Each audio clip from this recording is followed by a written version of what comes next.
Salut les trackers, c'est Antoine, j'espère que vous allez bien. Aujourd'hui, unboxing, on continue les unboxings des figurines mythiques Légion que j'ai reçues. Donc j'ai reçu Belphégor. Donc Belphégor, c'est une toute nouvelle figurine qui fait partie de la wave Arretir. La wave qui vient d'arriver aux États-Unis et qui arrivera chez certains revendeurs en Europe, mais malheureusement pas beaucoup parce que ce sont des figurines encore assez difficiles à trouver. Mais je vous donne plein de conseils, je vous donne plein de tuyaux pour en trouver, je vous explique comment les précommander. Si vous me suivez sur Facebook et sur ma chaîne YouTube, vous savez comment vous pouvez acquérir certaines de ces figurines. Mais c'est vrai que c'est pas simple. Donc comme d'habitude les amis, n'oubliez pas de vous abonner si ça n'est pas déjà fait. De cliquer sur la petite cloche pour recevoir des notifications quand je poste des nouvelles vidéos, que ce soit des unboxings, des toy hunt ou autres. Et également un petit like, ça fait toujours plaisir, vous en doutez, c'est quand même du boulot de faire ça, donc on est toujours content d'avoir des petits likes. Voilà les amis, à tout de suite pour découvrir notre ami Belphégor.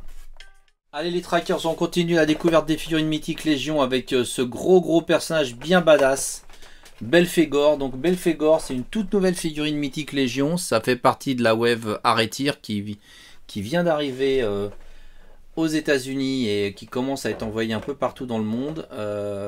Belphégor, je suis content d'avoir pu l'avoir parce que je ne l'avais pas précommandé à l'époque. Je ne connaissais pas encore les mythiques Légion, donc c'est pas un personnage que j'avais précommandé. Sachant qu'avec le Covid et compagnie, la précommande de cette figurine, c'était il y a plus de 2 ans. Hein. Donc c'était quand même un truc de dingue. Mais bon, il y a eu le Covid quand même qui est passé par là, qui n'a pas rangé les choses. Donc en fait moi j'avais uniquement commandé le Hellfire Goblin à l'époque. J'avais voulu tester les mythiques Légion et j'ai pas été déçu parce que c'est vraiment un des personnages que je préfère. J'ai fait je sais plus si j'ai fait une review sur lui ou pas, mais en tout cas je le présente dans d'autres unboxings puisque en fait ça a été c'est la reproduction, c'est une nouvelle variante du Bog Goblin qui était déjà sorti. Donc là le Belphégor, j'avais hâte de l'avoir parce qu'il est vraiment super badass avec cette tête toute droite sortie des enfers. Donc vous avez Sabio comme d'habitude qui est sur le côté. Au dos une superbe illustration avec le gros méchant de la wave qui est Arretir. Et puis les autres personnages de la série, j'en recevrai certains pour lesquels je ferai un unboxing. Donc c'est Arretir, c'est lui, c'est ce personnage tout en flamme et en cruauté évidente. Et voilà, donc le packaging, c'est agréable avec le packaging avec les mythiques Légion parce que c'est du packaging friendly. Donc vous avez juste à relever ces petites pièces, ces petites rabats en plastique et vous faites glisser le carton. Vous avez une très belle illustration également ici du fond de la figurine, et après c'est très facile de sortir la figurine. Il y a juste ce petit sachet qu'il faudra impérativement déchirer, mais c'est très facile de libérer la figurine et s'il le faut de la remettre en place. Donc je la libère de ses liens et on découvre tout de suite notre ami Belphégor. Alors déjà Belphégor, la première chose qui nous saute aux yeux, vous allez voir, j'enlève un petit lien là, c'est les superbes cornes là. Ces espèces de cornes avec des teintes violacées sur le dessus, du plus bel effet. Le crâne également est magnifique.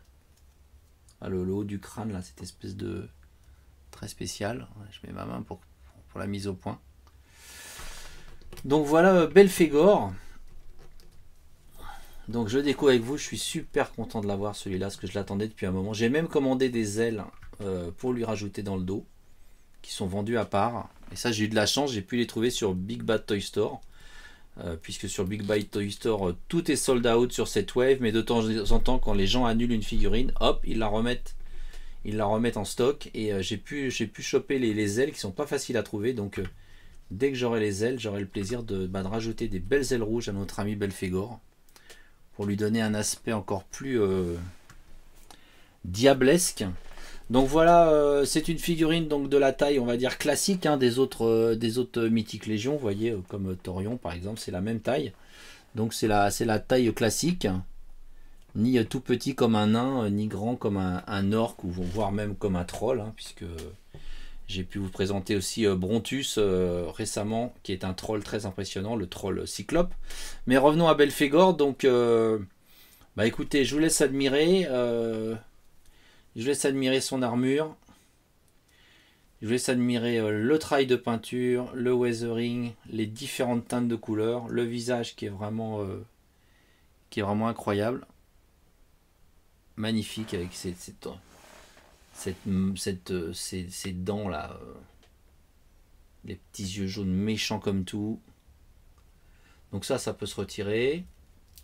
On va regarder les articulations. Bon, ça peut se retirer. Donc ça doit pouvoir permettre à la tête de tourner. Ah, quoi qu'elle a pas l'air de tourner très facilement cette tête.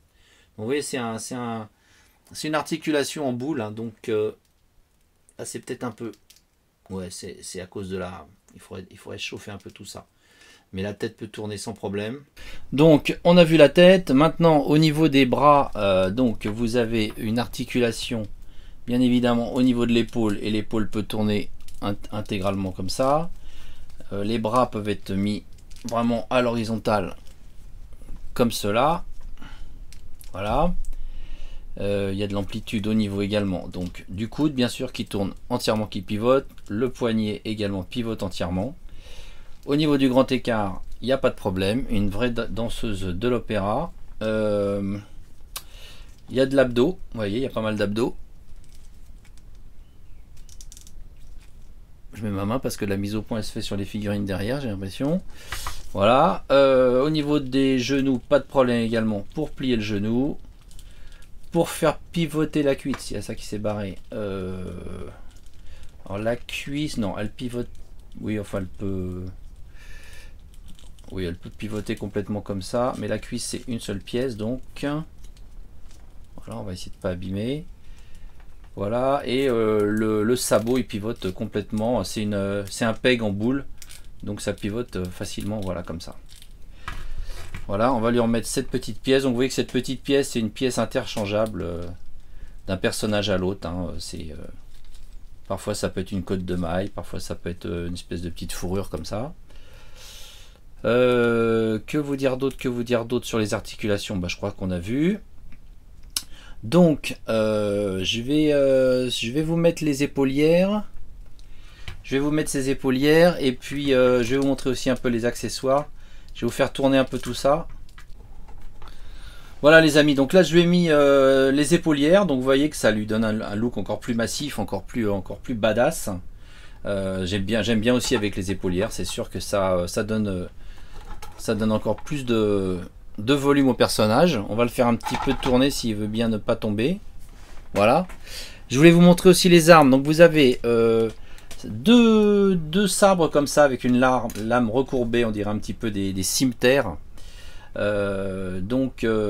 L'intérêt c'est que vous pouvez les relier comme ça l'une à l'autre.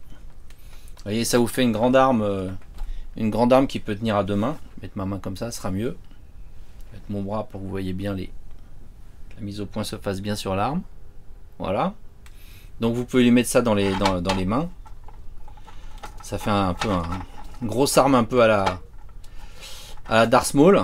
D'ailleurs il est rouge aussi, hein, donc c'est peut-être la même famille, je sais pas, peut-être un ancêtre. Bon là j'ai fait ça un peu n'importe comment, mais c'est pas grave. Les accessoires, il n'y en a pas énormément. Vous avez deux autres mains qui sont des mains qui sont peut-être d'ailleurs plutôt faites pour attraper l'arme là, puisqu'elles sont encore plus fermées que celles présentes sur la figurine actuellement. Une main gauche donc et une main droite. Voilà. Et puis vous avez comme d'habitude la petite ceinture.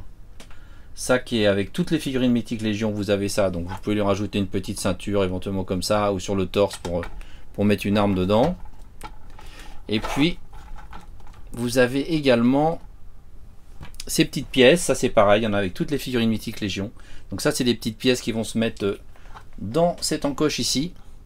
Et qui permettent par exemple de rajouter des ailes ou autre chose, ou je sais pas, j'ai pas encore compris tout ce qu'on pouvait faire avec, mais on peut mettre des ailes donc avec des trous différents, parce que là il y a des gros trous et là des plus petits.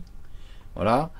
Ça je crois que c'est pour accrocher peut-être des armes, ou je sais pas exactement, mais c'est pas tout à fait bien défini encore, mais enfin ça permet des extensions dans le dos. Alors ce qu'il faut savoir c'est que vous voyez par exemple cette figurine, moi si je mets cette pièce là comme ça dedans, plutôt celle-là, je vais pouvoir ajouter des ailes.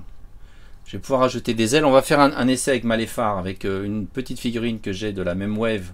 Bon, les ailes sont bleues, donc ce ne sera pas forcément très esthétique, mais ça vous donnera une idée. Moi, personnellement, je préfère utiliser les trous existants, qui sont donc plus près de la figurine. Hein. Vous voyez, ceux-là. Parce que là, quand une aile, voilà, quand les ailes partent de là, bah, je trouve que c'est plus réaliste que quand elles sont un petit peu à distance du fait de la superposition de cette pièce. Donc, bah, mais si vous voulez l'intérêt de cette pièce, c'est que vous pouvez avoir à la fois les épaulières et des ailes. Donc on va prendre Maléphar, qui fait l'objet d'une autre vidéo. Et bon, il sera pas content, mais on va lui piquer ses ailes et on va les mettre sur Belphégor. Voilà les amis, donc là vous voyez, j'en ai profité pour lui changer aussi ses mains qui sont mieux adaptées pour cette arme. Et donc voilà, je lui ai mis les ailes de Maléphar dans le dos. Donc c'est pas la bonne couleur, donc ça jure un peu, mais c'est plus pour vous montrer un petit peu le principe. Donc j'ai commandé ces ailes rouges, mais elles sont plus grandes. Hein. Ça c'est vraiment des petites ailes parce qu'elles sont adaptées au personnage de Maléphar. J'ai commandé des ailes rouges. À l'occasion, je vous montrerai ce que ça fait sur Belphégor. Mais vous voyez que ça donne un look sympa aussi avec des ailes. Donc là, vous voyez, elles sont quand même près du corps. Bon, je trouve ça plus joli que quand on doit mettre en plus cette pièce où il y aura encore plus d'éloignement par rapport au dos.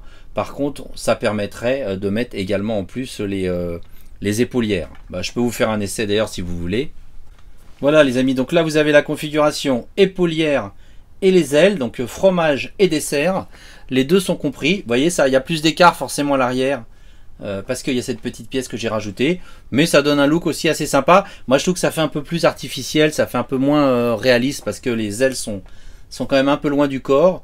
Mais bon, avec des ailes plus massives comme celles que je vais avoir et surtout de la bonne couleur, ça pourra le faire à mon avis. Ça pourra quand même donner un look assez sympa. Voilà les amis, bah écoutez, Belphégor, je vous ai un peu tout dit. Qu'est-ce que je peux vous dire d'autre sur Belphégor?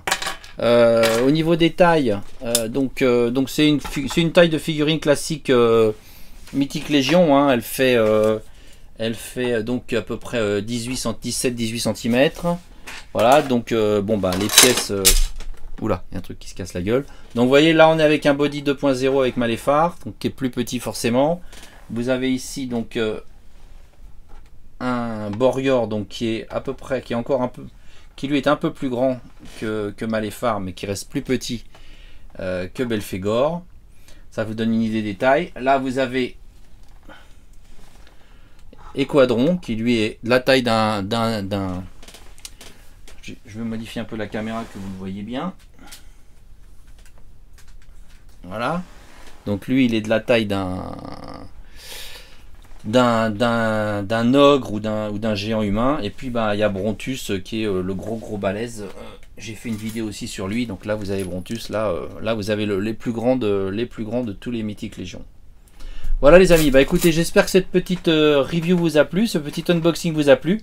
Et puis surtout, je vous dis à très bientôt pour d'autres unboxings et d'autres reviews sur les Mythiques Légions, parce que j'en ai plein qui sont arrivés là et je suis vraiment content de vous les faire découvrir. Salut les amis, ciao!